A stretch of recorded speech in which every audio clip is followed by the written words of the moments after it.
আচ্ছা, first time MRT motor flash, যেটা এটা মেড ইন চায়না সম্ভবত। এটা আমরা ইঞ্জিন অয়েলটা ড্রেন দিচ্ছি। ড্রেন দেওয়ার পরে এটা ইঞ্জিন ফ্ল্যাশার হিসেবে কাজ করে। সো এটা 5 থেকে 10 মিনিট আর কি হালকা থ্রটলে রেখে দিলেই এটা ইঞ্জিনের যত ময়লা, যত ধূলিকণা, ভেতরের কার্বন সব বের হয়ে আসবে। আজকে আমরা এই ইঞ্জিন অয়েলটা ফার্স্ট টাইমে ইউজ করব। এটা হচ্ছে ইন্ডিয়ান রয়্যাল স্পিড 10W30। এই ইঞ্জিন অয়েলটার প্রাইস নিচে হচ্ছে 850। এটা হচ্ছে ফুল সিনথেটিক আর কি। তো সিনথেটিকের ভেতরে নাকি এটা ম্যাক্সিমাম বাইকগুলোতে খুবই ভালো পারফরমেন্স দিছে এখন পর্যন্ত, যতগুলা রিভিউ আমি দেখছি মোটামুটি। তো এটা খুব একটা মানুষ এটা জানে না এই রয়্যালের সম্পর্কে।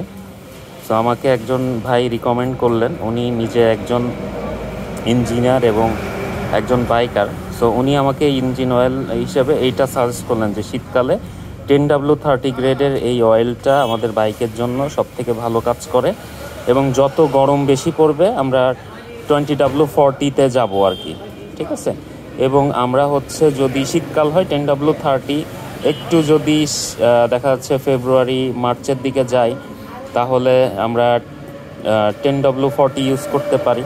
তো যেহেতু শীতকাল, ইঞ্জিনের থিকনেসের একটা ব্যাপার থাকে, সো এটার কারণে 10W30 গ্রেডটা আর কি পারফেক্ট। তো এটা ইউজ করব 750।